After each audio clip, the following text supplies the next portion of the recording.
All right, good morning, everybody. This is the Fantasy Sports Boss. I hope you all had a great holiday. Happy Hanukkah, Happy Kwanzaa, Merry Christmas, all that good stuff. I hope it was a good day yesterday. Yesterday had the first debut of the Netflix NFL on Christmas Day. And overall, after the Jake Paul, Mike Tyson fiasco, it went pretty well. But unfortunately, the games were just complete yawners. The Kansas City Chiefs blowing out the Pittsburgh Steelers, and blowout, not even a word, with the Baltimore Ravens and the Houston Texans. And yes, for the second year in a row, Lamar Jackson comes up money in the fantasy football championship. I got my Lamar shirt on that I bought last year after he helped me to a 50-plus point game. I don't know if you remember that, against the Miami Dolphins in a fantasy championship that helped win me a league.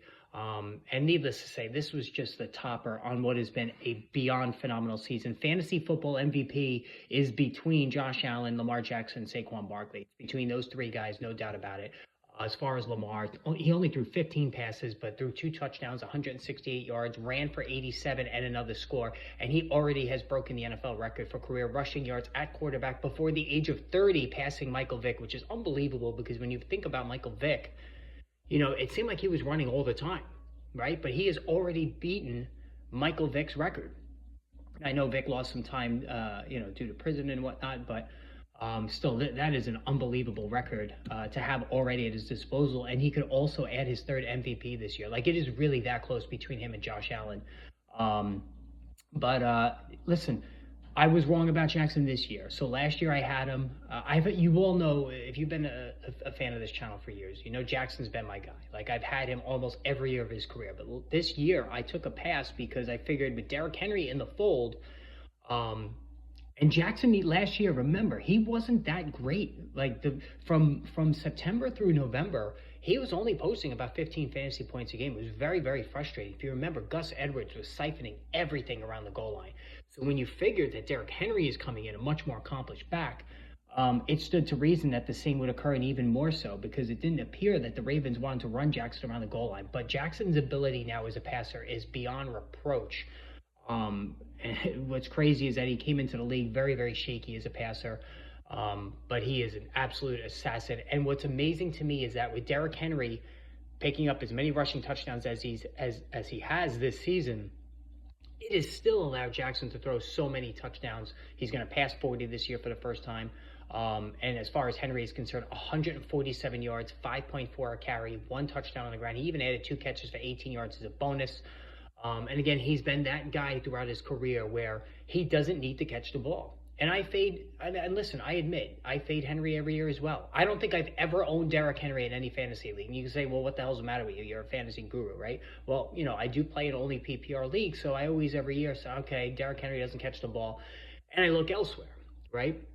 And that's fine. You certainly can do that. But I also will give Derrick Henry his due. And the fact that he just averaged 5.4 a carry after a very heavy workload this season at, his age in December is incredible.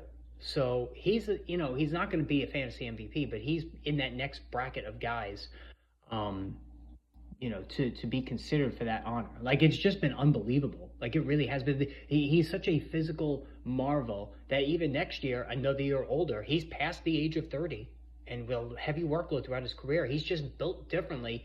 He's holding off father time like a running back has never really done before, like to this level, right? I mean, you can give me Curtis Martin with the Jets way back when, but like this is something else that we're seeing here.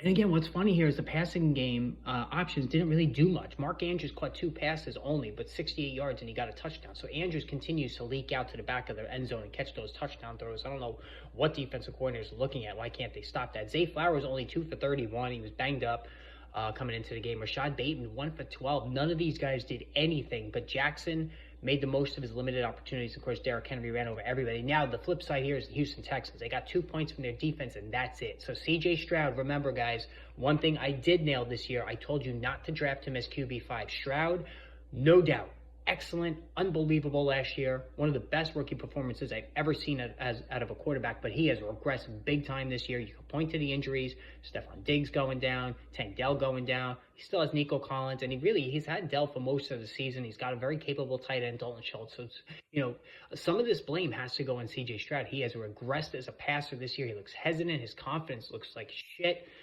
17 of 31, 185, no scores, and an interception. Ran for 7 yards. Like, it was just a mess. Like, and this is a Ravens defense that got absolutely lit up the entire early first 3 months of the season. And then last week was money, and then today, of course, was dominant. Like, just unbelievable.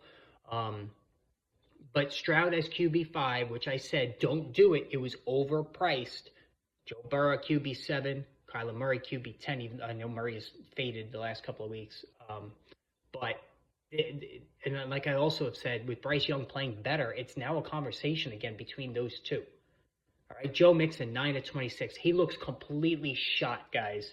So here's a case where age is impacting a running back. All right, we've seen Derrick Henry hold off the 30 years old, approaching 30 years old curve.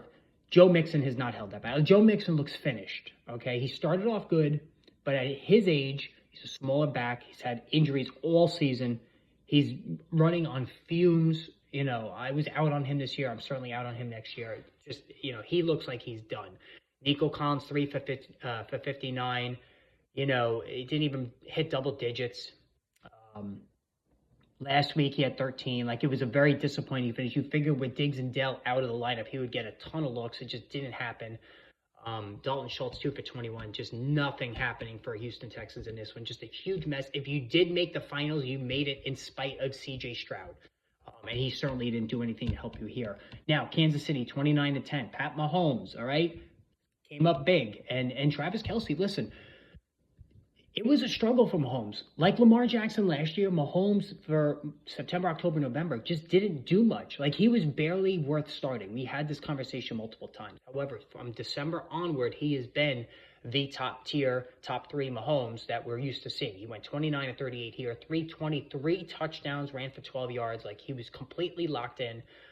Travis Kelce, 8 for 84 in the score.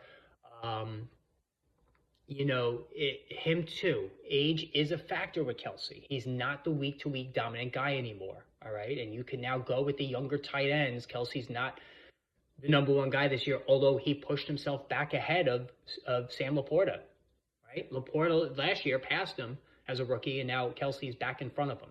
Now, he's behind Trey McBride and obviously Brock Bowers, but he's still probably in that third spot. Xavier Worthy. Listen, here's the thing. Xavier Worthy, quiet most of the season, 8 for 79 yesterday in a touchdown. The Chiefs are now using him on these short dump-offs and letting his speed do its thing, and it's working. All right? So, nice finish for him. I'm intrigued with Xavier Worthy next year. I don't think, listen, DeAndre Hopkins is not going to be back. Hopkins is done as well, 2 for 7. He was just completely non-existent in this one. Juju Smith-Schuster, 2 for 18. He will not be back either.